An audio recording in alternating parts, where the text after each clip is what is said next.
Good morning, friends. A very warm welcome to Leaders Speak Part 8. It's a very beautiful morning here in Pune, and I welcome all of you once again. I have a very special friend and guest with us today. This is Dr. Bhushan Shukla, a leading psychiatrist who has had a practice of more than 20 years now. He's also a dear friend, and we have also worked together in conducting many programs in the past for teenagers, ladies, and professionals. Welcome, Doc. Hi, Chirag. Doc, I'm sure you're in demand nowadays. People are seeing times they've never seen before. Yeah, we all are in a fairly exceptional, once in a lifetime kind of situation. So, yeah, mental health definitely is in the limelight for now. Absolutely. I see that you've gone and got yourself a new hairdo. Well, when one tries to cut hair at home and it goes wrong, one has to carry it up as new style then. Because the picture I have for you on your introduction slide and the Oh, person yeah. sitting in front of me, people are going to wonder, is that the same person?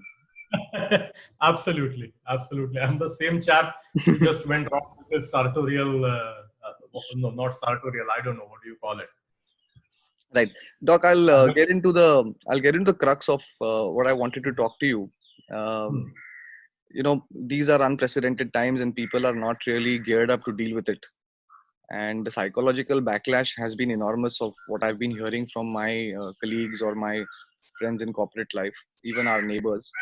Would you like to share your views on this in general? Yes, Chirag. The thing is that we are in a situation of fairly serious uncertainty. Yeah. And human mind has a way of thinking more negative in uncertain situations than positive. Nobody is going to come out and say, oh my God, there are dolphins in Ganges now, life is brilliant. People are not going to think about that. So this, our tendency to project negativity on the world outside is something that we will see happening more and more as the lockdown progresses. Right.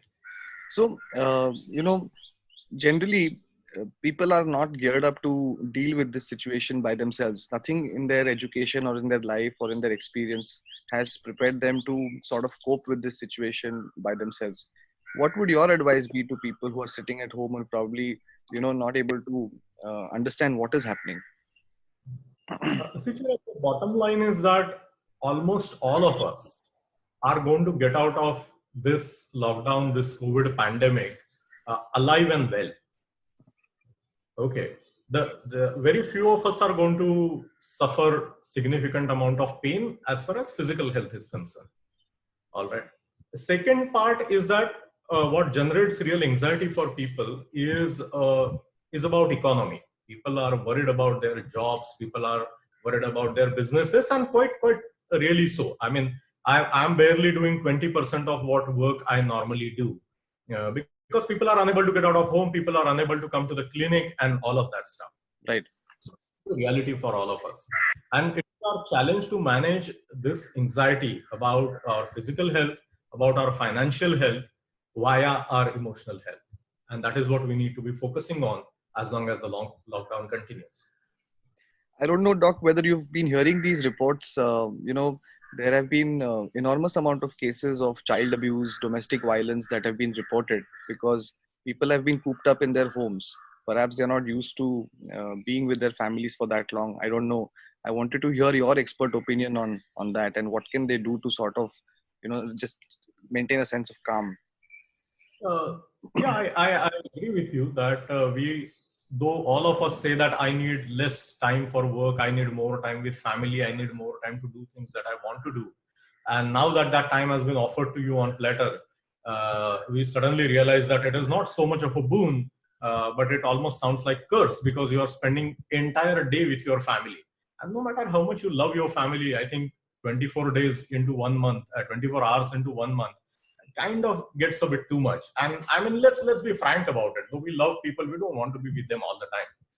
Jo maza intezar mein hai, wo mulaqat mein kahan, kind of stuff.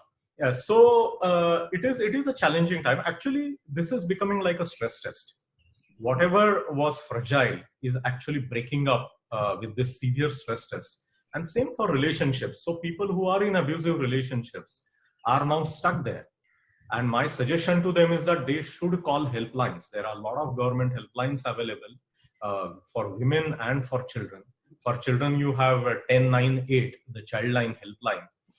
And the same helpline can be used to get advice for adults as well, at least to get appropriate numbers in your area.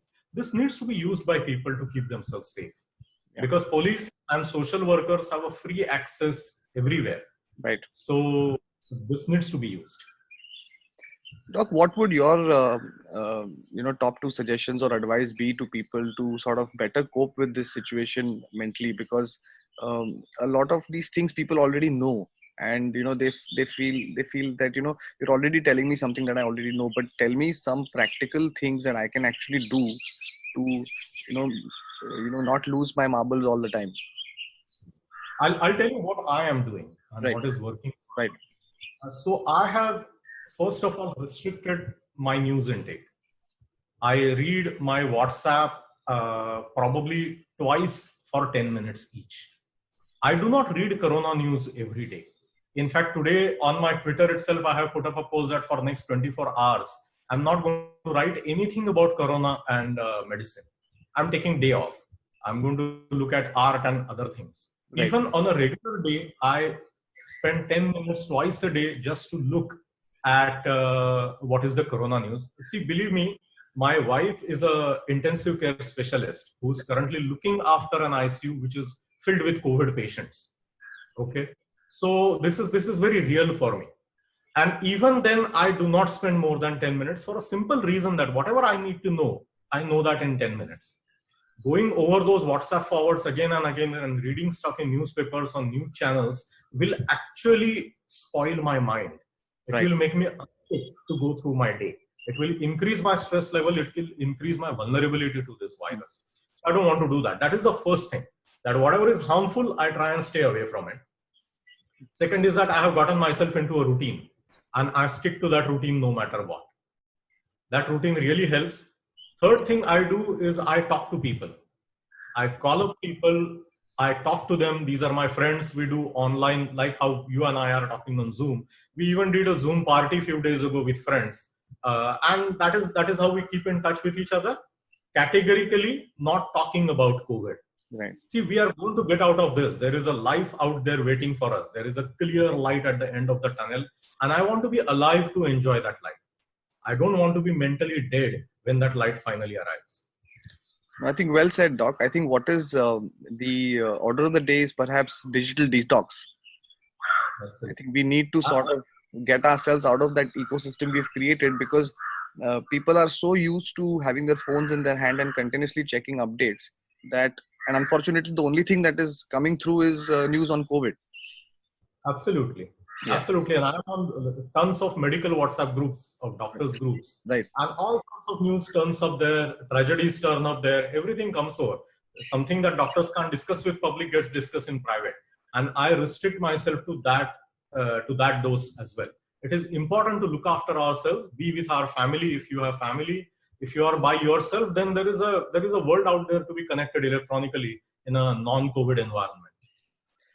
Doc, since you do a lot of work with children, wanted to ask you a concluding question regarding that. Parents were grappling with young children, trying to keep them occupied, especially people who don't have much space around their residences for children to go and play or have too many restrictions now. What would your advice be to those parents? How can they keep kids engaged? Chirag, most important thing to remember is that it is a modern myth that parents have to keep children engaged around the clock. And all this time has to be filled in with something which is very educative and emotionally healthy and positive all the time.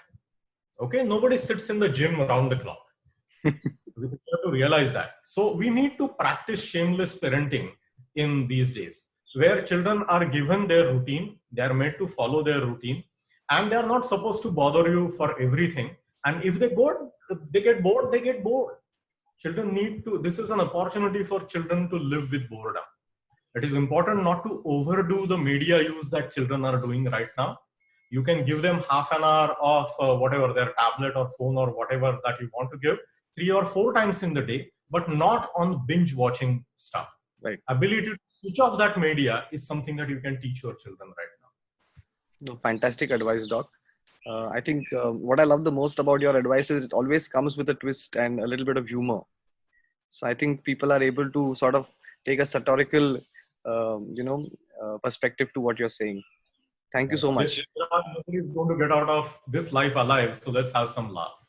Absolutely. Thank you so much, Doc. Take Thank you care, for Shiv. joining me and all the best. Bye.